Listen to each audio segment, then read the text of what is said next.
పైలం అవినీతి అంతం మన పంతం.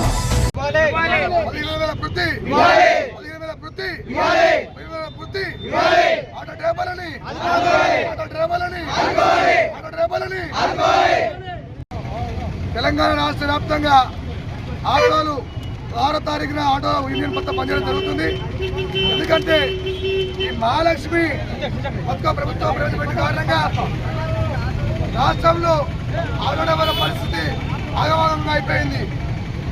ప్రభుత్వం అల్లదర్శి మహాలక్ష్మి అంటే కొంతమంది కాదు, ఆటో డ్రైవర్ భార్యలు కూడా మహాలక్ష్మిలే. ఈరోజు ఆటో డ్రైవర్ భార్యలు మహాలక్ష్మిలు కాదు, కొంతమంది ముండ పోసి ఎండలో కూర్చుంటారు.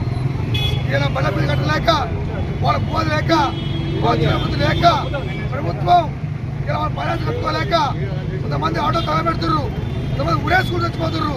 కాబట్టి ప్రభుత్వం అల్లదర్శి, ఎందుకంటే ఇక్కడ కూడా మొత్తం మేము బిడ్డలమే, మీకు ఓట్లేసి మీకు గెలిపించుకున్నాం, ఇలా కావాలి ప్రభుత్వం రావాలని చెప్పేసి ఆనందపడ్డాం. కానీ ఈరోజు ఆడవాళ్ళ పరిస్థితి మొత్తం ఆగమగా ఉంది.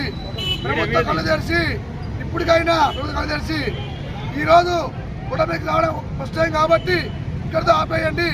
ప్రభుత్వం తలుచుకోవాలి. ఆటో యూనియన్ వారికి, ఆటో డ్రైవర్లకి 15,000 రూపాయలు లేదా దరిద్రానికి కనీసం 10,000 రూపాయలైనా జీవన వృత్తి ఇవ్వాలని చెప్పేసి, ఆటో వాళ్ళని ఆదుకోవాలని చెప్పేసి ఈరోజు మా బీసీ సంఘం నుండి ఈరోజు మేము ధర్నాకి మద్దతుగా రావడం జరిగింది. కాబట్టి ఒకటే ఆలోచన చేయండి, మీరు కూడా మీ బిడ్డలనే, వేరే వాళ్ళు కాదు, తెలంగాణ బిడ్డలే.